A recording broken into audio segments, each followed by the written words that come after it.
الله الرحمن الرحيم لا حول ولا قوة إلا بالله العلي العظيم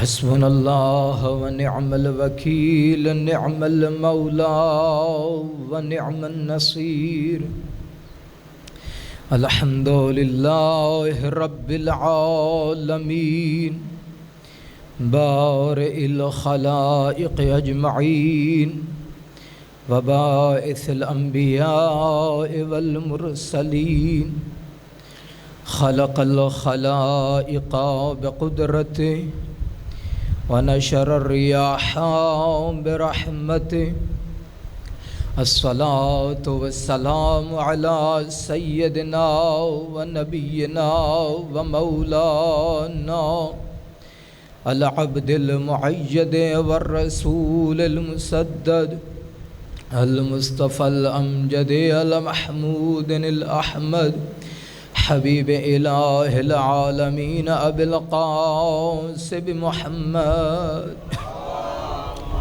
صلى على محمد وأهل بيته الطيبين الطاهرين المعصومين الذين أذهب الله عنهم الرجس أهل البيت ويطهركم تطهيرا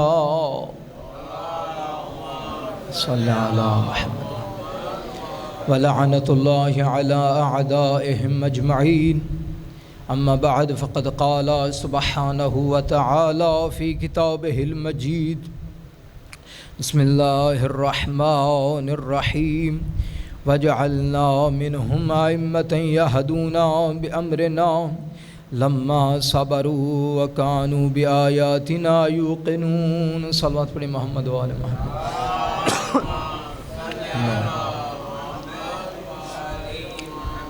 عزیزان میں نے آپ کے سامنے ایک آیت پڑھنے کا شرف حاصل کیا ہے اور یقیناً آپ نے اپنی سماعتوں کی نظر کر کے ثواب کثیر حاصل کیا۔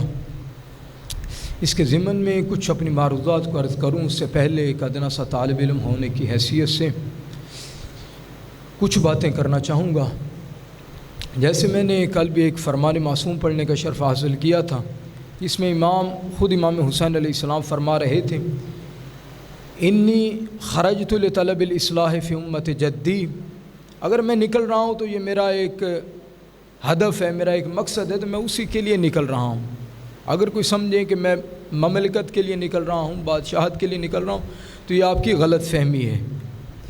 میں دراصل اپنے نانا کی امت کی اصلاح کے لیے نکل رہا ہوں، اور یہ مجالس امام حسین علیہ السلام دراصل یہ بھی اصلاح معاشرہ کا ایک ذریعہ ہے۔ اگر انہی مجالس یہ ہماری زندگی میں آئیں اور یہ چلی جائیں، اور معاشرہ تو کیا بلکہ ہماری زندگی میں ہی کردار ہمارا تبدیل نہ ہو، تو ان مجالس کا سننے کا کوئی فائدہ نہیں ہے۔ عزیزوں، یہاں سے اگر ہم نے دیکھنا ہے کہ ہم نے یہ جو ماہ محرم آیا ہے، آئیے فقط یہ لباس تبدیل کرنے کا نام تھا یا لباس کے ساتھ ساتھ کردار کو تبدیل کرنے کا یہ ذریعہ تھا؟ امام خمینی رحمۃ اللہ علیہ کیا فرمایا؟ امام فرماتے ہیں دیکھو، اگر یہ ماہ محرم اور سفر نہ ہوتے تو اسلام رہتا ہی نہ۔ یہ دراصل اسلام کو زندہ رکھنے کا یہ ذریعہ ہے۔ اگر اسلام ہے تو انسانیت ہے، یعنی اگر اسلام ہے تو انسانیت ہے، یعنی مذہب انسانیت اگر دیکھنا ہے تو وہ اسلام کو دیکھ لو، اگر اسلام کو دیکھنا ہے تو انسان کو دیکھ لو۔ اگر انسان سمجھ میں آ گیا تو آپ کو اسلام سمجھ میں آ جائے گا، اگر اسلام سمجھ میں آ جائے گا پھر آپ کو انسان سمجھ میں آ جائے گا۔ یعنی یہ لازم و ملزوم ہے۔ اسلام کہتا ہے کہ کوئی مومن، کوئی مسلمان، کوئی ایک انسان، کوئی اجازت نہیں ہے کہ وہ کسی دوسرے کے اوپر ظلم کرے۔ جب ظلم نہیں ہوگا تو معاشرہ اصلاح پائے گا، معاشرہ تکامل کو پہنچے گا۔ اب یہ بھی ماشاءاللہ یہ منبر حسین، اب یہ ایک ذریعہ ہے، خدا کی بہت بڑی نعمت ہے یہ ہمارے پاس۔ اب ایک ہی یہ نقطہ، یعنی اب میں اسی کے ذکر کروں گا، ناراض آپ نے نہیں ہونا۔ اگر یہ ممبر امام حسین علیہ السلام ہماری اصلاح کا معاشرہ ہے، اللہ نے ہمیں عقل دی ہے، اب یہاں سے بھی ہم وہ سنیں جس میں توہین انسان کجا، توہین اہل بیت، یعنی ہمیں اسلام، یعنی ہمیں اہل بیت علیہ السلام ایک درس دے کے گئے کہ آپ نے اپنی اولاد کی تربیت کیسے کرنی ہے۔ جب ایک عام سا انسان، جب میرے جیسے گناہگار انسان یہ سمجھے کہ میں نے اپنی اولاد کی تو اتنی محنت کر کے پرورش کی ہے، اپنی تربیت اپنی اولاد کی ہے، تو میں بھی نہیں چاہتا کہ میری اولاد کو اگر میں کوئی حکم دوں وہ اس کی نافرمانی کرے، میں نہیں چاہتا۔ لیکن یہ کیا بات ہوئی، یہ ممبر حسین علیہ السلام سے یہ بیان کرنے والے بیان کر جاتے ہیں۔ عزیزوں، اب یعنی جو آپ میرے سامنے 15-20 افراد اگر بیٹھے ہیں تو یہ 15-20 افراد نہیں ہیں، یہ دراصل 15-20 خاندان ہیں۔ جب ایک بندے کے پاس بات پہنچے گی تو یعنی ایک خاندان کے پاس بات پہنچے گی۔ اب کیا پڑھنے والے نے کیا پڑھا؟ اب وہ یہ پڑھا کہ جب 28 رجب امام حسین علیہ السلام نے مدینہ چھوڑنا چاہا تو امام نے فرمایا کہ یہ ہستیاں میرے ساتھ جائیں گی۔ ایک بیٹی کا نام لیا، کہا بیٹا یہ آپ نہیں جاؤ گے۔ جب امام کا حکم آ گیا، کس میں یہ مجال ہے کہ امام کے حکم کی نافرمانی کرے؟ یہ کس میں مجال ہے؟ اچھا یہاں پہ اس سے بھی آگے گزریں، کیا جی اب وہ بی بی آگے سے علیحدہ ہو کے کہتی ہے ٹھیک ہے بابا، بحث و مباحثہ ہوا، بحث و مباحثہ بھی ہوا، کیا ٹھیک ہے بابا پھر میری کچھ شرائط ہیں، میں نہیں جاتی آپ کے ساتھ، میری بھی کچھ شرائط ہیں۔ کیا جی شرائط؟ میری 3 شرائط، 3 ہستیوں کے بارے میں شرائط ہیں۔ کیا جی؟ بابا اگر میں مر جاؤں، خدا نخواستہ اگر میں مر جاؤں تو 3 لوگ میری قبر پہ نہ آئیں۔ ابھی کون کون سے لوگ ہیں؟ بھیا علی اکبر آپ بھی میری قبر پہ نہیں آئیے گا، چچا عباس آپ بھی میری قبر پہ نہ آئیے گا، کیونکہ آپ میری جو ہے نا وہ طرفداری نہیں کر رہے ہیں، آپ اپنے بھیا کو نہیں کہہ رہے ہیں کہ مجھے میرے ساتھ لے کے چلیں، بابا آپ بھی میری قبر پہ نہ آئیے گا۔ یہ کیا ہے؟ اس لیے کہ مومنین گریہ ازاری کریں۔ دراصل مصیبت اہل بیت علیہ السلام تو ایسی مصیبت ہے جس میں کائنات نے چرند و پرند حتیٰ فرشتوں نے گریہ کیا ہے۔ اگر انسان دل رکھتا ہو اور امام کی مصیبت بیان کی جائے، آپ کیا سمجھتے ہیں کہ انسان گریہ نہیں کرے گا؟ گریہ کرے گا۔ دراصل کیا ہے، آپ اپنے آپ کو اس طرح کیوں کروا رہے ہیں؟ یہ ہم نے دیکھنا ہے۔ یہاں پہ توہین انسان کی اجازت نہیں، آپ توہین امام کر کے چلے جاتے ہیں، آپ کو اثر ہی نہیں ہوتا۔ صلوات پڑھیے گا محمد و آل محمد،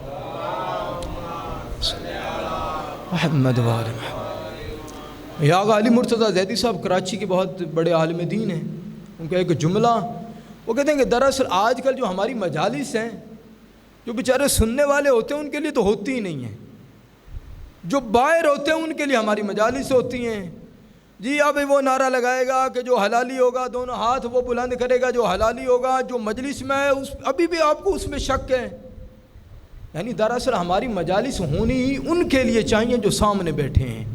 پھر جو سامنے بیٹھے ہیں، جو عزاداری امام حسین علیہ السلام میں شامل ہو چکے ہیں، پھر آپ کو اجازت نہیں ہے ان میں کوئی نقص نکالیں۔ صلوات پڑھیے گا محمد و آل محمد۔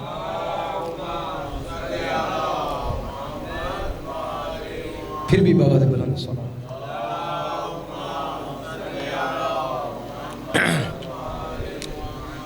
ابھی میں نے آپ کے سامنے سورہ سجدہ آیت نمبر 24 پڑھنے کا شرف حاصل کیا ہے، جس میں خداوند متعال ارشاد فرما رہا ہے وَجَعَلْنَا مِنْهُمْ أَئِمَّةً يَهْدُونَ، انسانوں میں سے، لوگوں میں سے کچھ لوگوں کو ہم نے چنا ہے اور امام بنایا ہے، اور یہ وہ امام أَئِمَّةً يَهْدُونَ بِأَمْرِنَا، یہ پھر آگے لوگوں کو ہدایت کرتے ہیں بِأَمْرِنَا، ہمارے امر کے ساتھ۔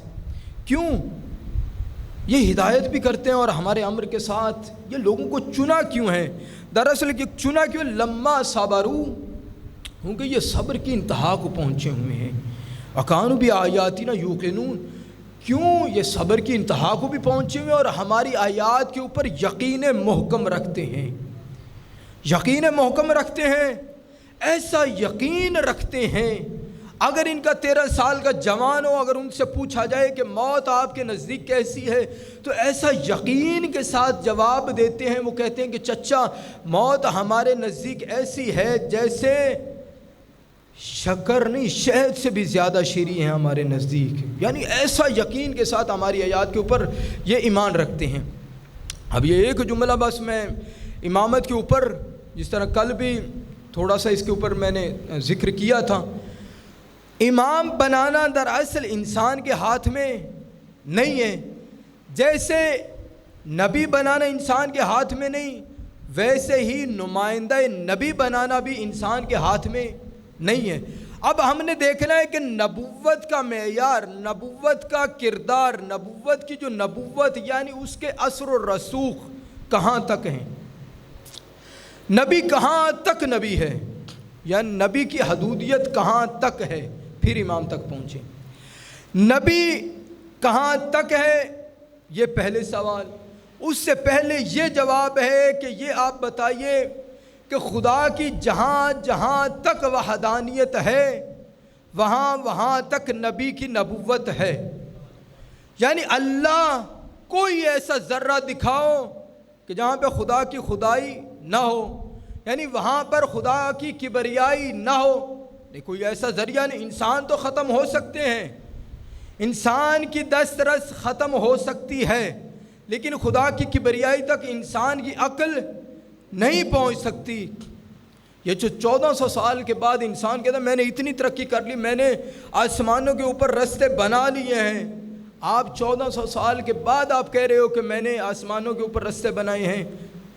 1400 سال پہلے ہمارا امام یہ کہہ کے گیا تھا، کیا فرمایا تھا امام نے؟ اے لوگوں پوچھو تو صحیح، میں آپ سے، آپ کی نظر میں، آپ کے سامنے میں یہ کہہ رہا ہوں، میں زمین کے رستوں سے زیادہ آسمان کے رستوں کو جانتا ہوں۔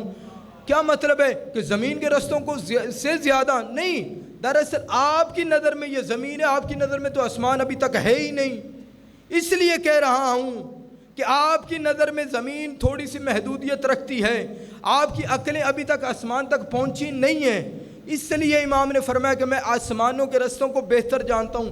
اب تو آپ پہنچے ہو، اب آپ پہنچے ہو، دراصل ہمارا امام 1400 سال پہلے فرما کے گیا تھا، اب امام ہے، یعنی جہاں تک خدا کی کبریائی وہاں وہاں تک نبی کی نبوت ہے، نبی وہاں وہاں تک ہدایت کرے گا۔ اب آ گیا نبی کا نمائندہ، اب آپ کو اجازت نہیں ہے کہ قید و قیود لگاؤ کہ اب وہاں تک نبی کی حدود، اس سے پہلے امام کی حدود ہے، کیونکہ خدا نے عہدہ دیا ہے، آپ نے عہدہ نہیں دیا، یہ خدا کا دیا ہوا عہدہ ہے۔ اب یہاں پہ یہ نہ ہو کہ یہ گڑبڑ ہو گئی ہے کہ وہاں تک نبی وہاں تک امام، دراصل خدا نے یہ دیا ہے، خدا کا دیا ہوا ہے، انہوں نے لیا ہے۔ اب یہاں پہ کیا ہے، جب نبی کی نبوت ہے، جہاں جہاں تک نبی نے ہدایت کرنی ہے، امام کے اوپر بھی فرض ہے، امام کے اوپر بھی فرض ہے کہ وہاں وہاں تک لوگوں کی ہدایت کرے، وہاں وہاں تک لوگوں کی مشکلات کو سمجھے، لوگوں کو چھوڑے، جانوروں کی بھی مشکلات کو سمجھے امام، یعنی اللہ اکبر یا رسول اللہ، یعنی نبی وہ ہوگا جو جانوروں کی زبان کو سمجھے، امام وہ ہوگا جو جانوروں کی زبان کو سمجھے۔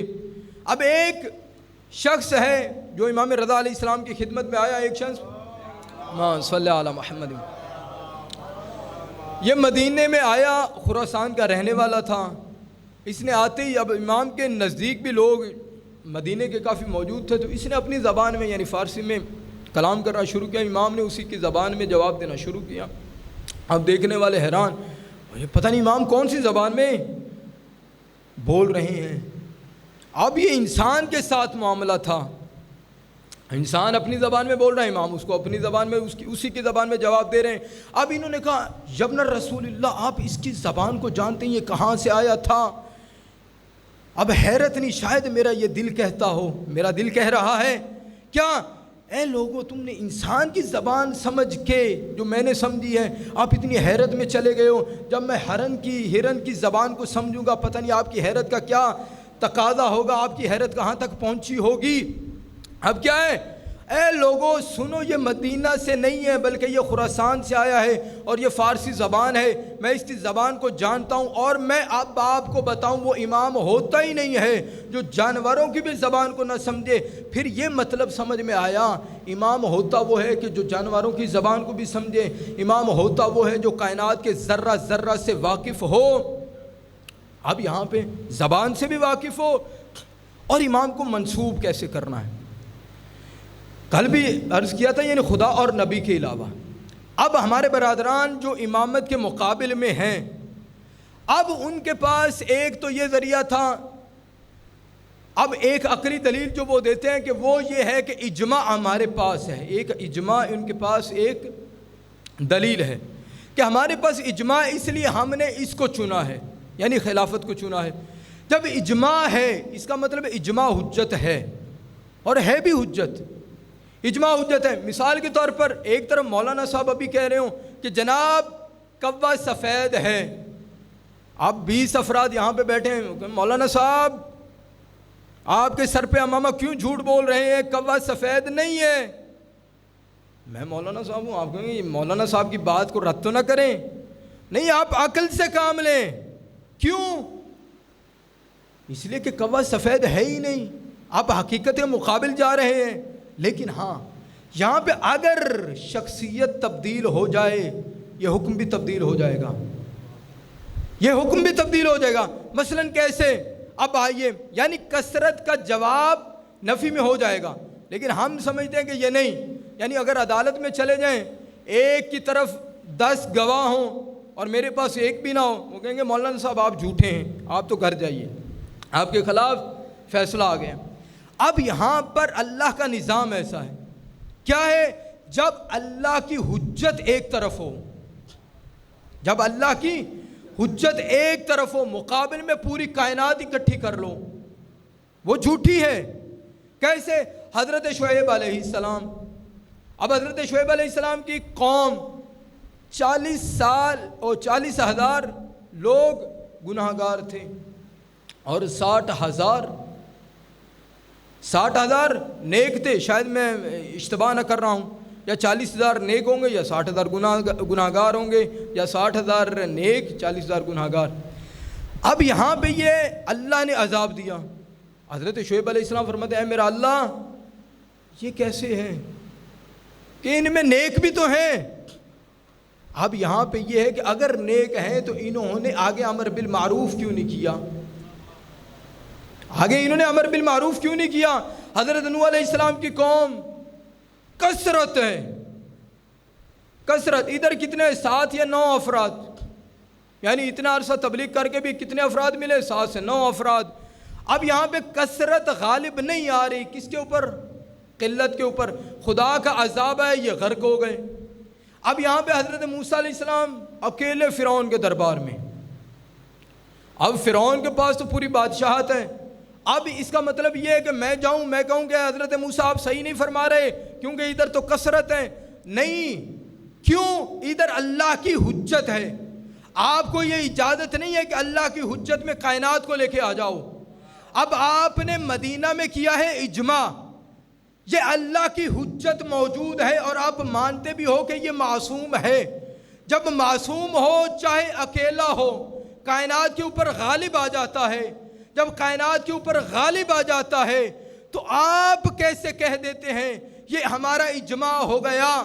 علی کے مقابلے میں چاہے جتنے اجماع کر لو سارے کے سارے باطل ہیں۔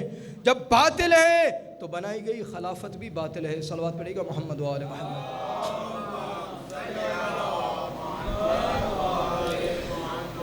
اب یہ ایک فضائل کا جملہ تھا۔ اب اسی طرح امام کو کیا چاہیے؟ امام کو کیا چاہیے؟ اگر معرفت امام ہو تو ہماری زندگی میں کیا ہوتا ہے؟ اگر معرفت امام نہ ہو تو کیا ہوتا ہے؟ پہلا جملہ کہ اگر معرفت امام نہ ہو تو ایسے ہوتا ہے کہ ایک صحابی مولا علی علیہ السلام کا جس کا نام ہے خواجہ ربی، اس بندے کی قبر ہے مشہد مقدس میں۔ مولا علی علیہ السلام کا صحابی، مشہد مقدس میں قبر، پاکستانی زیارت کے لیے بھی جاتے ہیں۔ اب سنیے گا، یہ بندہ ہے مولا کا صحابی، اس بندے کو امام حسین علیہ السلام نے لکھا خط، اے خواجہ ربی میں مدینہ چھوڑ کے جا رہا ہوں کربلا کی طرف، آپ آؤ اور میری مدد کرو۔ اس نے آگے سے کیا جواب دیا؟ آگے سے جواب دے کے کہتا ہے یا ابن رسول اللہ میں نماز میں مشغول ہوں، میں نماز میں مشغول ہوں۔ وہ کیسی نماز جو امام کو چھوڑ کے پڑھی جائے، وہ کیسی نماز جو امام کو چھوڑ کے پڑھی جائے؟ یعنی لوگ حج میں مشغول تو تھے، امام حسین علیہ السلام حج چھوڑ کے جا رہے تھے، لیکن پھر وہ امام سجاد فرماتے آپ کو جانور تو نظر آ سکتے ہیں، حجاج نظر نہیں آ سکتے۔ اب یہ اثر معرفت ہو تو کیسے ہوتا ہے؟ یہ بی بی شتیتا ہیں، یہ بھی ایک مومنہ ہے، نیشابور میں اس کی قبر ہے۔ اب یہ بی بی حضرت موسیٰ کاظم علیہ السلام کے دور میں تھی۔ اب مولا کا وکیل لوگوں کی طرف سے خمس اور تحائف لے کے جا رہا تھا۔ اس بی بی نے دیکھا یہ فرزند رسول کا وکیل ہے، اس نے کہا آواز دی ایک بات سنو، یہ تھوڑا سا ہدیہ، یعنی یہ میری بساط کے مطابق ہے تھوڑا سا، یہ بھی لے جاؤ اور امام کی خدمت میں دو، یہ بھی لے جاؤ امام کی خدمت میں دینا۔ اس وکیل نے کیا کہا بس اتنا سا، بس اتنا سا۔ بی بی نے کہا یہ لے تو جاؤ۔ اس نے کہا بی بی لوگوں نے اتنے اتنے بڑے بڑے تحائف دیے ہیں، اب یہ چھوٹا سا دیا۔ اس نے وہ تحفہ لیا ضد میں، بی بی نے اصرار کیا، اس نے لے لیا۔ اس نے کہا پتہ نہیں اتنا کیا دینا میں نے، اس نے رکھا اور بھول گیا۔ امام کی خدمت میں پہنچ گیا، مولا یہ فلاں سردار نے دیا، یہ فلاں قبیلے کے سردار نے دیا۔ امام خاموش ہے، اس کی باتیں سن رہے۔ امام کہتے ہیں ان سب کو چھوڑو، مجھے وہ امانت دو جو تجھے اس خاتون نے دی تھی۔ کیا؟ تجھے جو اس خاتون نے امانت دی تھی وہ دو۔ کون سی خاتون؟ امام نے فرمایا کہ وہ خاتون جو تجھے یہ کہہ رہی تھی کہ یہ بس لے جاؤ۔ اچھا مولا یہ آپ کو کیسے پتہ چلا؟ امام فرماتے ہیں مجھے پتہ ہے، جب وہ دے رہی تھی اور کتنی محبت کے ساتھ دے رہی تھی، کتنی معرفت کے ساتھ دے رہی تھی، مجھے وہ دو اور باقی تقسیم کر دو، مجھے بس وہ دے دو، مجھے بس وہ جو اتنا سا ہے مجھے بس وہ دے دو اور باقی میرے اصحاب میں، میرے مومنوں میں، میرے شیعوں میں تقسیم کر دو۔ اس کا مطلب یہ ہے کہ اگر معرفت ہو تو آپ کا تھوڑا سا مال بھی امام کا ہو جاتا ہے، اگر معرفت نہ ہو تو مال کیا جان بھی تمہارے قابل نہیں رہتی۔ صلوات پڑھیں محمد و آل محمد۔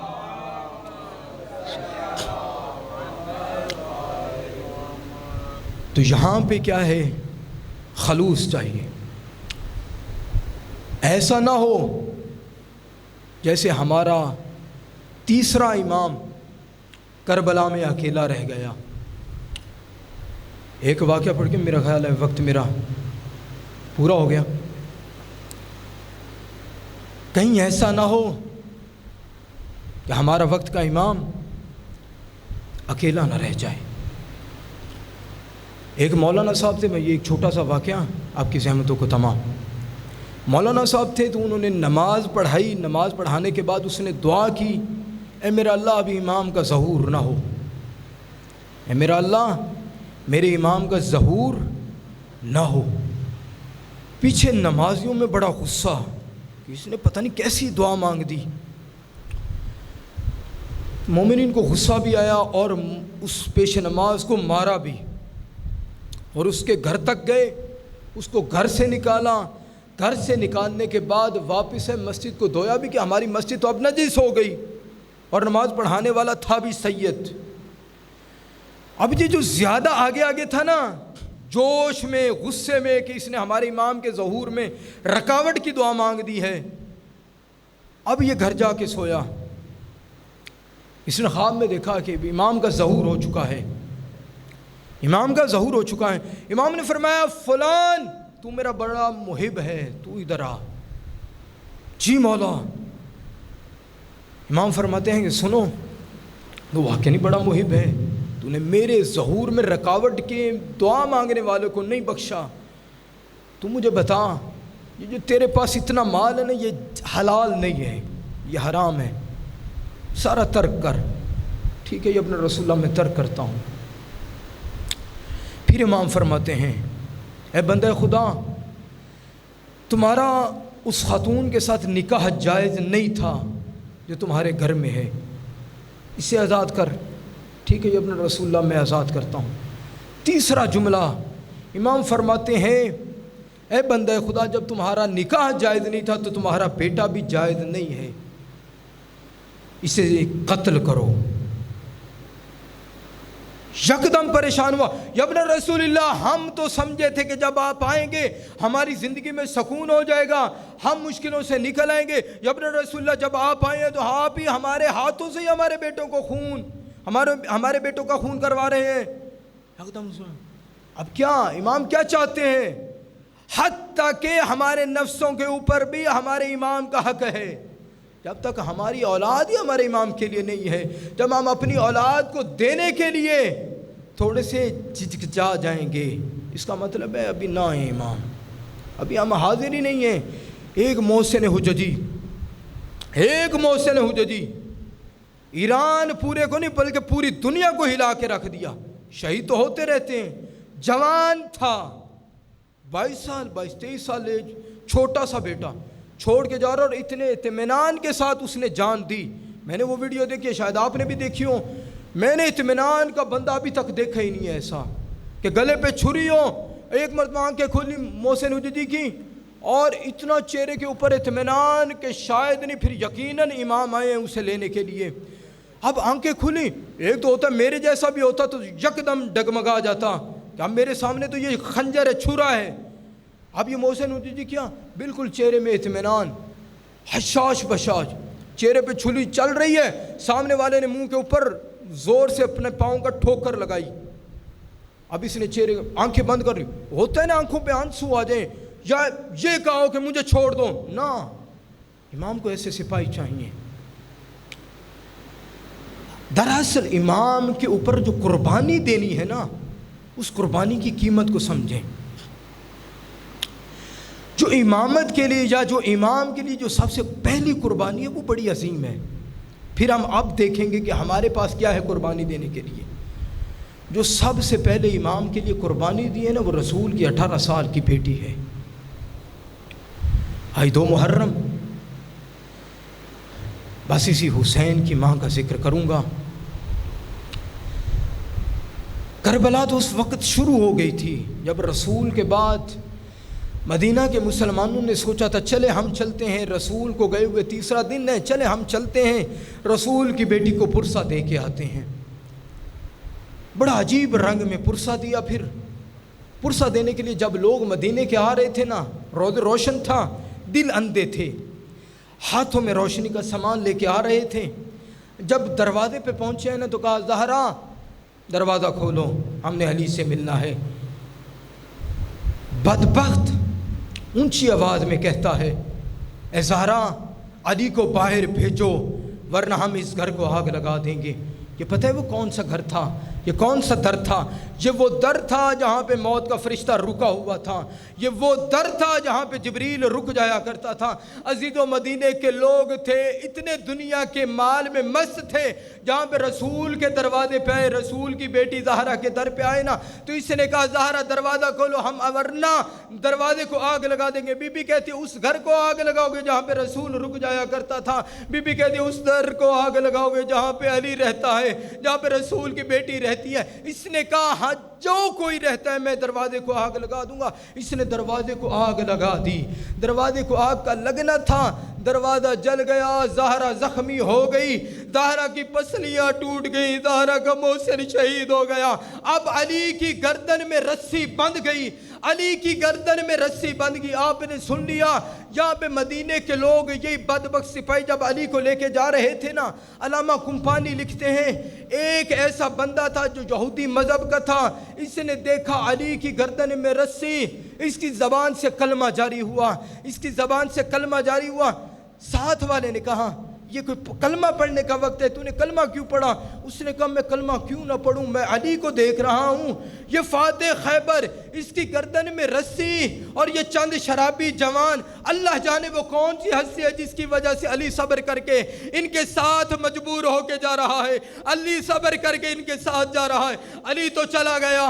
ارے زہرا کے آخری وقت آیا, ارے زہرا کا آخری وقت ایسا آیا, مدینہ محمد کا تھا. اب زہرا کہہ رہی تھی علی علی میں تجھے چھڑوا کے لے کے آ گئی ہوں. ارے زہرا یہ تیری قسمت ہے, ارے تو طلاق ہے, ارے مدینہ میں دشمنوں سے علی کو ارے تلوار کے نیچے سے چھڑوا کے لے کے آ گئی. ارے ہائے سکینہ, ارے ہائے سکینہ, ارے یہ طلاق تو تھی, ارے شمر کی منتیں کر رہی تھی, ارے یہ کہہ رہی تھی او میرے بابا کو نہ مار.